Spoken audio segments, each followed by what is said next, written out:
আসসালামু আলাইকুম। আমরা যারা প্রবাসে আসতে চাচ্ছি বা নতুন প্রবাসে আসি, তাদের 99% লোকই কিন্তু আমরা ক্লিনারের কাজটাই করতে জানি না। কিভাবে ব্রাশ ধুতে হয়, ব্রাশ করতে হয়, মেডিসিনটা আগে দিতে হয়, কোন মেডিসিনটা পরে দিয়ে ধুতে হয়, মুছতে হয়, এগুলোই জানি না। যার কারণে আমাদের প্রবাসে এসে বিপদে পড়তে হয় ম্যাক্সিমাম টাইম। কারণ আপনি যখন প্রবাসে আসেন, বিশেষ করে আমি গালফ কান্ট্রিগুলোর কথা বলি, সৌদি আরব, দুবাই, কাতার, কুয়েত, এসব দেশে যখন আমরা আসি, নতুন একদম নিউ কামার যারা আসি দেশ থেকে, যাদের কোনো অভিজ্ঞতা নেই, তাদের এসে কী কাজ দেবে, তাদের কী কাজে লাগাবে, জানি না ভাষা, জানি না কোনো কাজ। তাহলে আমাদের নিয়ে ক্লিনারের কাজ দিতে গেলেও তাদের ট্রেনিং করানো লাগে যে এইভাবে ব্রাশ ধরো, বালতিতে পানি দাও, এইভাবে কার্পেট পরিষ্কার করো।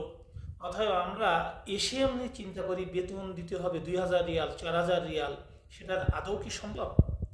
যার কারণে আমি বলবো, যারা প্রবাসে আসবেন অবশ্যই অবশ্যই যে দেশে যাবেন সে দেশের ভাষা সম্পর্কে একটা অভিজ্ঞতা রাখবেন, পাশাপাশি কিছু কাজের অভিজ্ঞতাও রাখেন।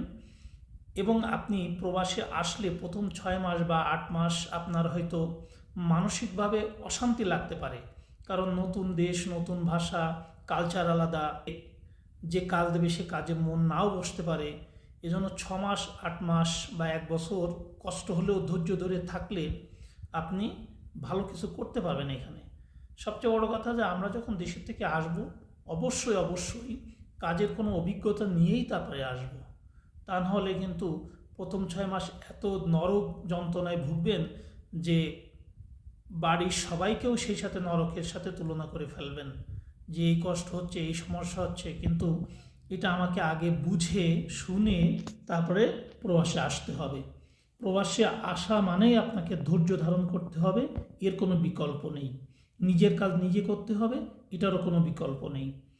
আর যেখানেই কাজে যান না কেন, আমাদের যে একটা টেন্ডেন্সি আছে যে আমাদের দেশে আধা ঘন্টা কাজ করি, 15 মিনিট বসে থাকি, ঘুমায় থাকি, এখানে কিন্তু সে কাজটা খুবই কম।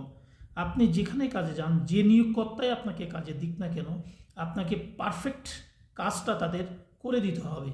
যদি আপনার 8 ঘন্টা ডিউটি থাকে, তাহলে 8 সেকেন্ডও আপনি বিশ্রাম পাবেন না, সেটা মেনে নিতেই হবে। যদি আপনার 12 ঘন্টা ডিউটি থাকে, 12 ঘন্টায় আপনার পরিশ্রম করতে হবে, সেখানে কোনো রকম কোনো ছাড় কিন্তু তারা দিবে না। এই মন মানসিকতা নিয়েই কিন্তু আপনাকে প্রবাসে আসতে হবে। ধন্যবাদ সবাইকে, ভালো থাকবেন। আজকে এই পর্যন্ত।